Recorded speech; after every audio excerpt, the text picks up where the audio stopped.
Welcome to the Strategic Motivator Show, featuring former Director of Ethical Reading, Gill Ringland. Today's episode is brought to you in collaboration with the Association for Strategic Planning. Are you an expert strategist with an interest in becoming an author? Let us help you get published today. Use your expertise and command of strategic subjects to become a published author. Let the Strategic Motivator Show help you on your road to becoming published today. Go to strategicmotivator.com/author. That's strategic, motivator.com/author. Join the Association for Strategic Planning's annual conference, Mastering the Strategy Lifecycle, by registering at strategyassociation.org.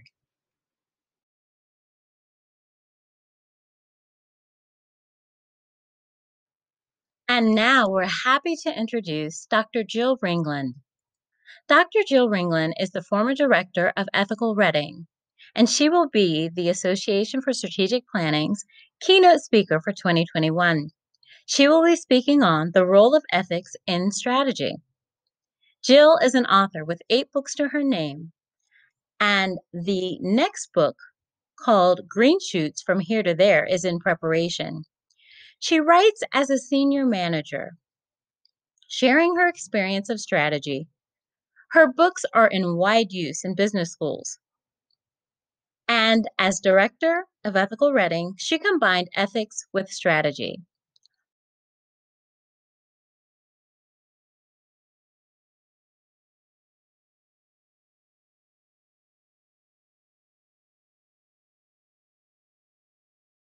Thank you so much for joining us on the Strategic Motivator Show today, Gill.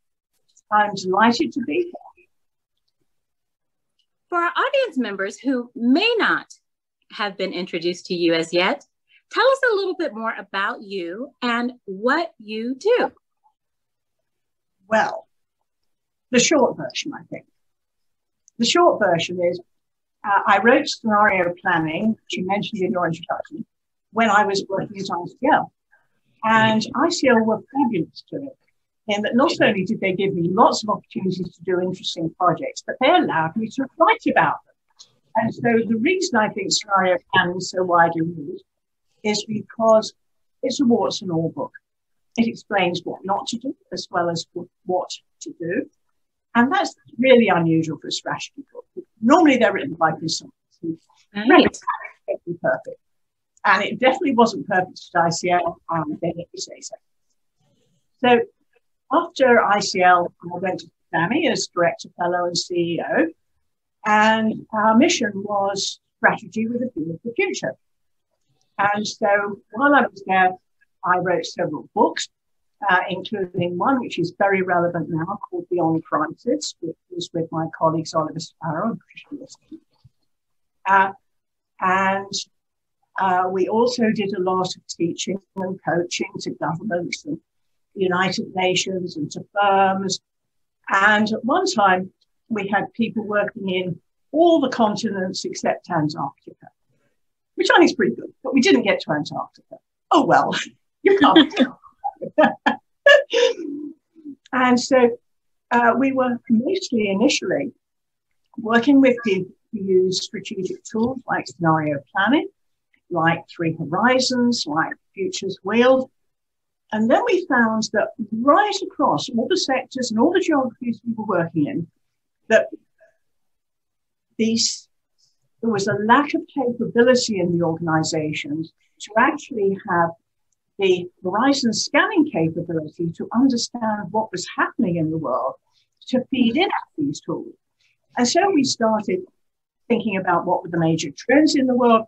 And so the book I wrote just before leaving SAMI was called Megatrends and How to Survive.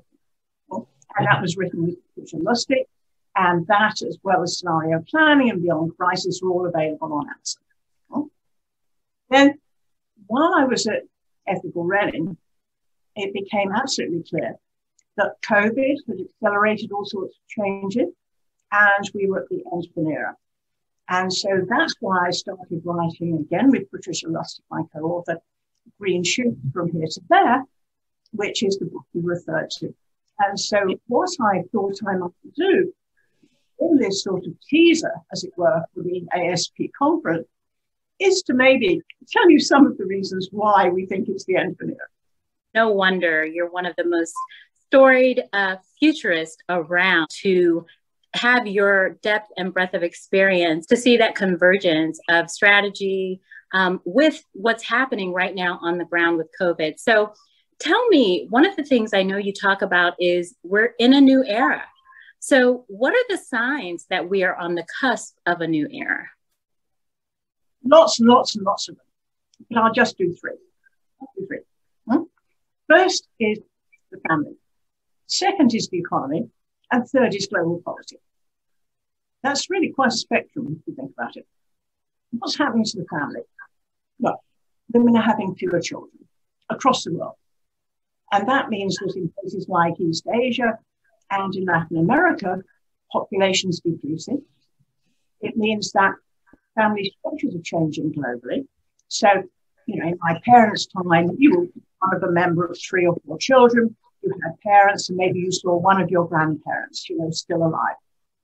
Increasingly now, children are only children. They don't have cousins.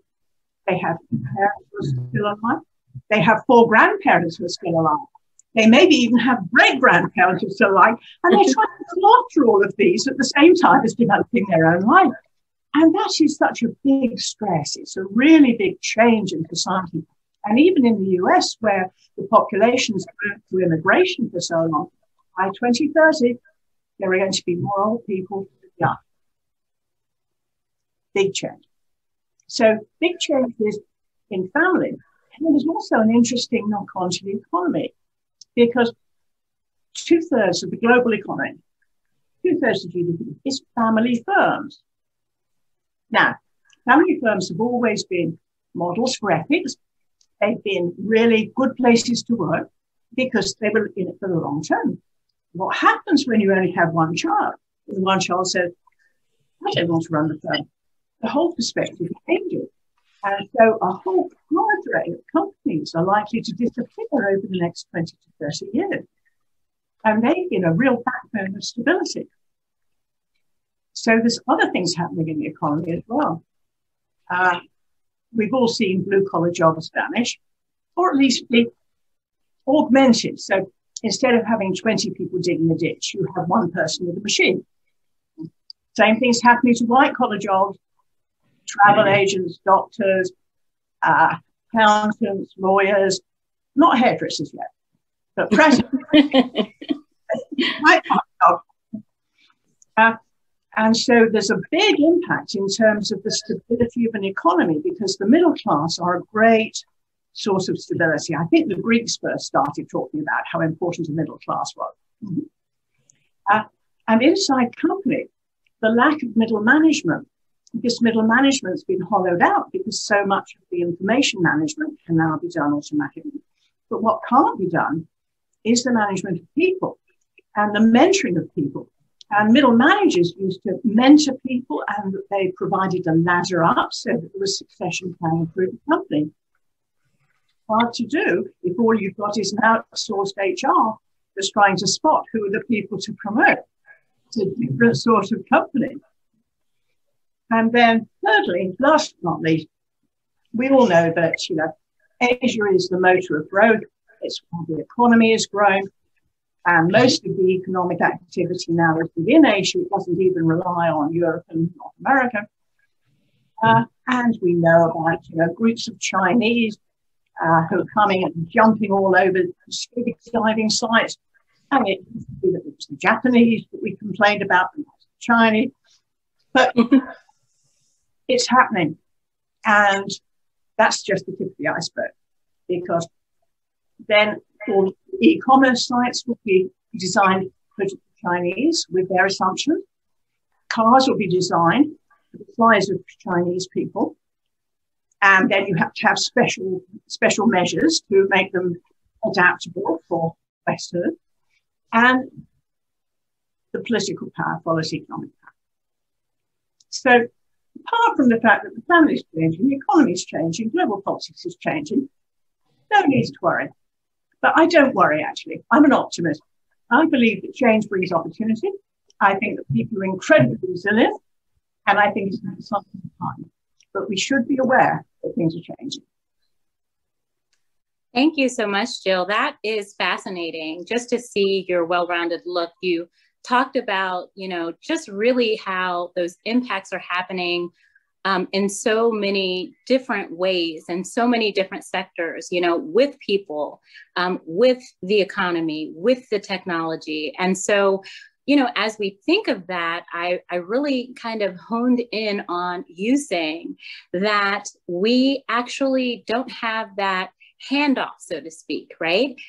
Between the, maybe older, but maybe wiser people who have been there, done that, right? So I'm not going to say age, but let's just say experience, right? Who've been there, done that. And since we're doing things in so many new ways, having them say that they've been there and done that may not actually resonate with them. And so we've got these millennials, and they're pushing back, they're pushing back against what's always been in place. They're also pushing back against the law and being policed, and doing that based on what they perceive right now as injustices that are occurring. So one of the things I know that you posit is that obeying the law and regulations are actually not enough. So you come from being the director of ethical reading. Tell us, how does ethics play in both obeying the law and civil disobedience?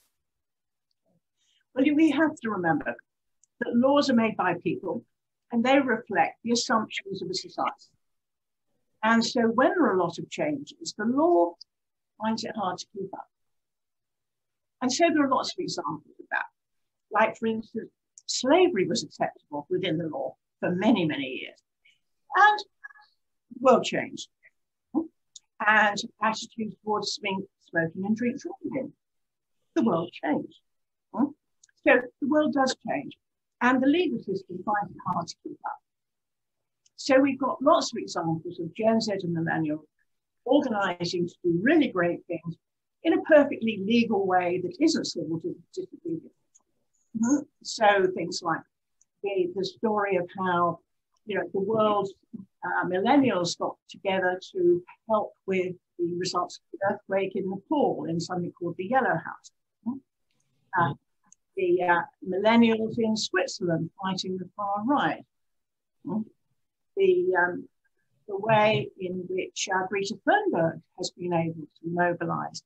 Okay, so we have lots of examples of Gen Z and millennials going, we don't think things ought to be like they are, and we are looking for ways of making them change.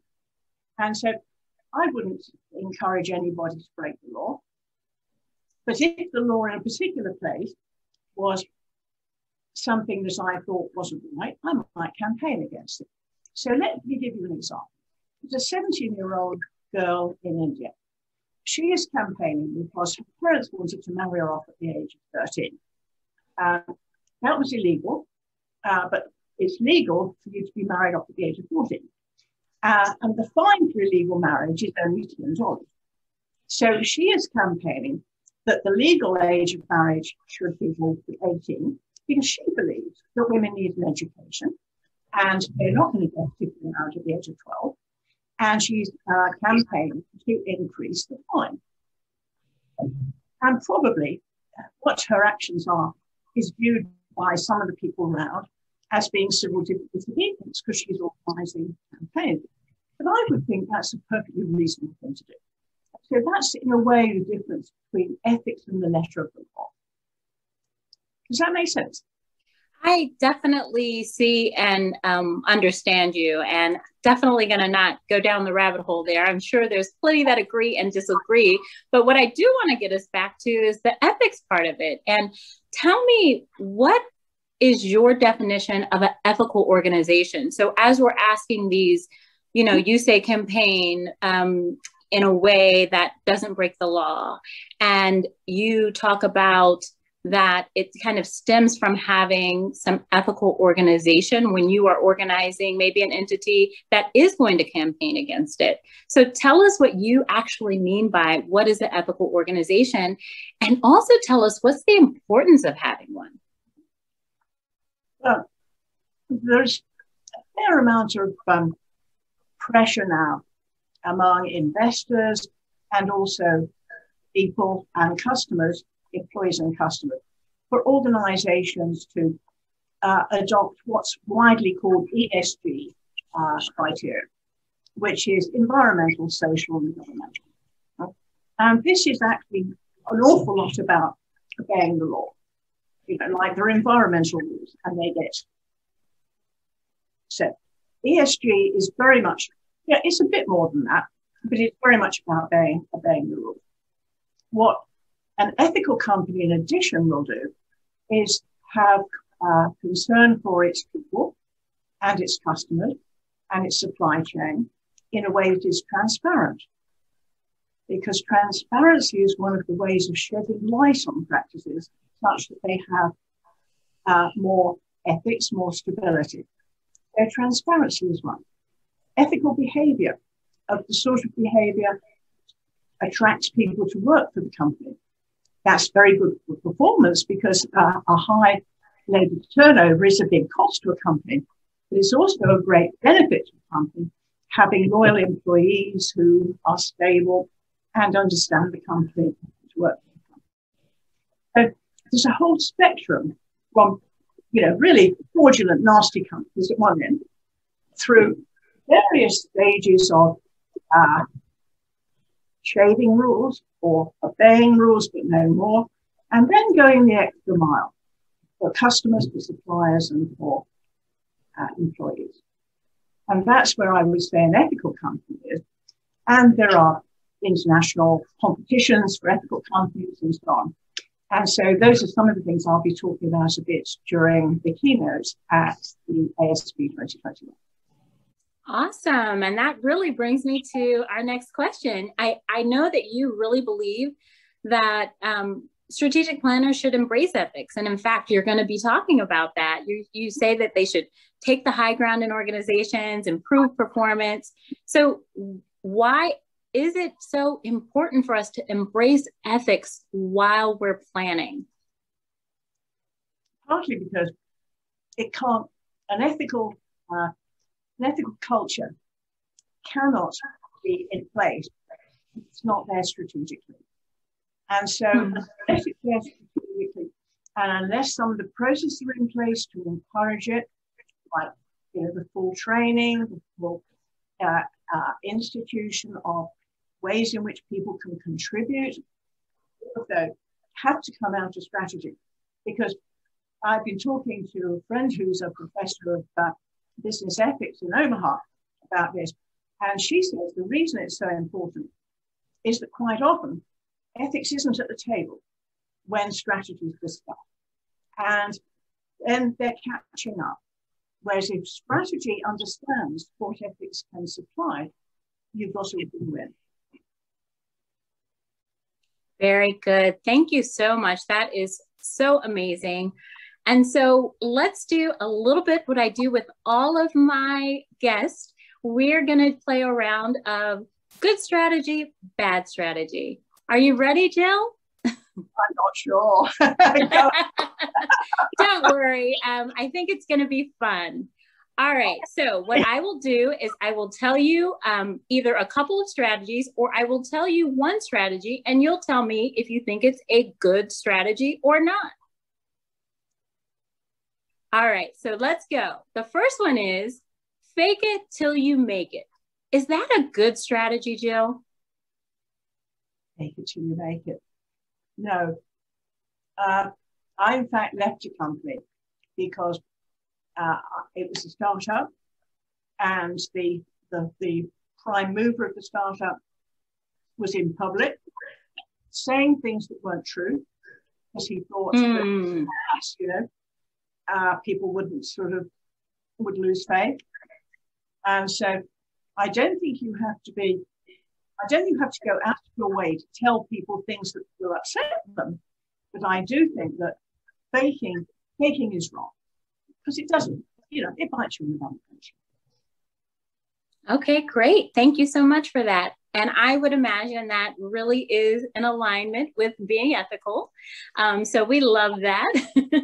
And what about follow the leader or make your own plan? Which one of those would you say is better? Or are they both okay? To follow the leader or make your own plan? I think different people are comfortable with different approaches, don't you? I mean, some people do like having a leader, and they like sort of suspending themselves and saying, I'm just part of this. And people do enjoy being part of the movement.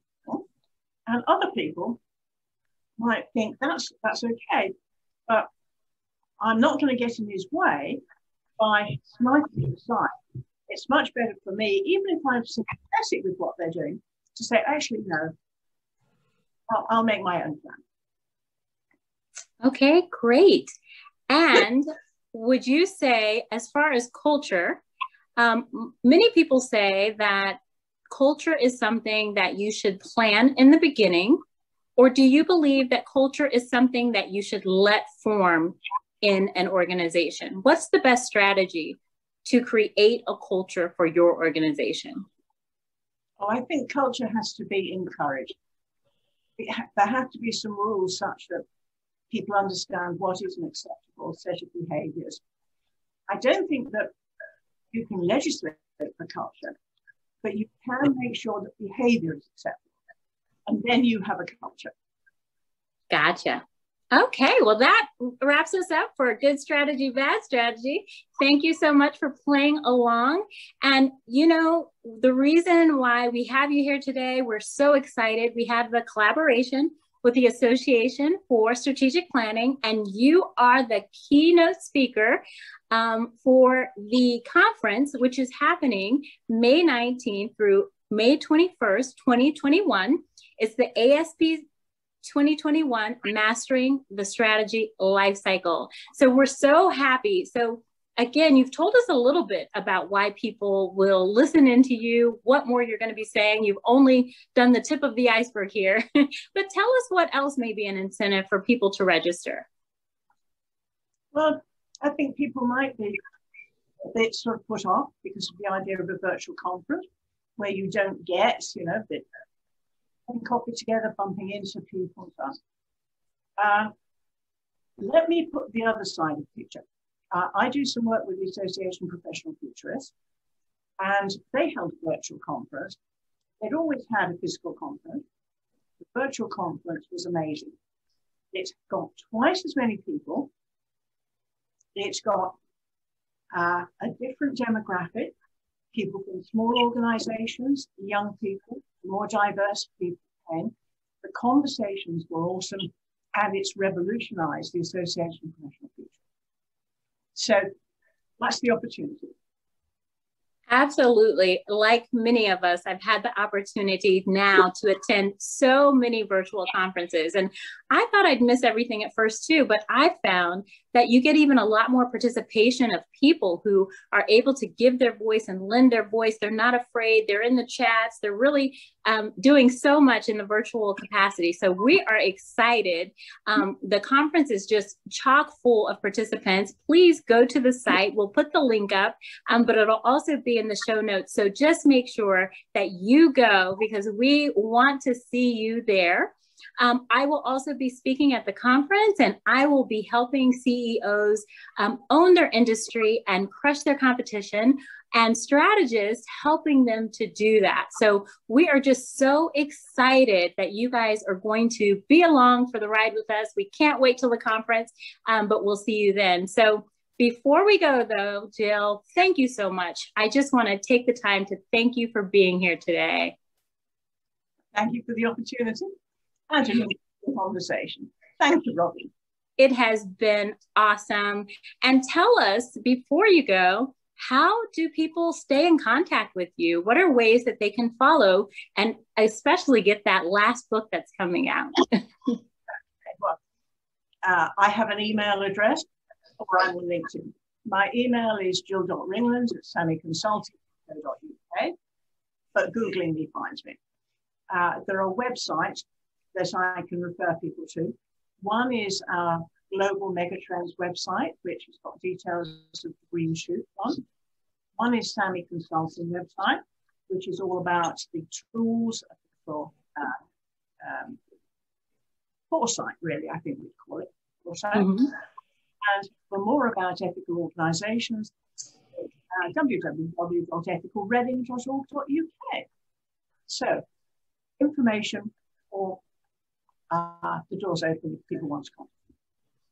Thank you so much. And again, all of that information will be in the show notes. We will have a site that's set up for the Association for Strategic Planning on the Strategic Motivator Show. You can also always find us on YouTube. So we, again, are getting ready for the conference. We can't wait to see you there. We were so happy to have one of the greats from across the pond with us today. If you guys didn't notice the accent, definitely one of the greats from across the pond. I know you did. I just thought I'd remind you. Go ahead, Jill. Oh, I didn't know.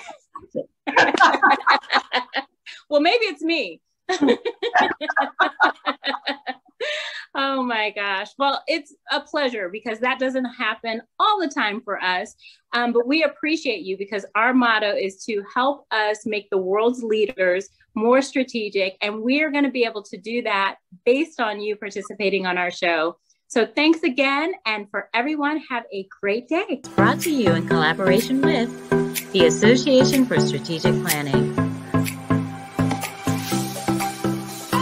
Are you an expert strategist with an interest in becoming an author? Let us help you get published today. Use your expertise and command of strategic subjects to become a published author.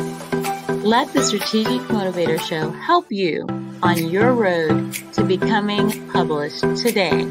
Go to strategicmotivator.com/author. That's strategic, motiv8r.com/author.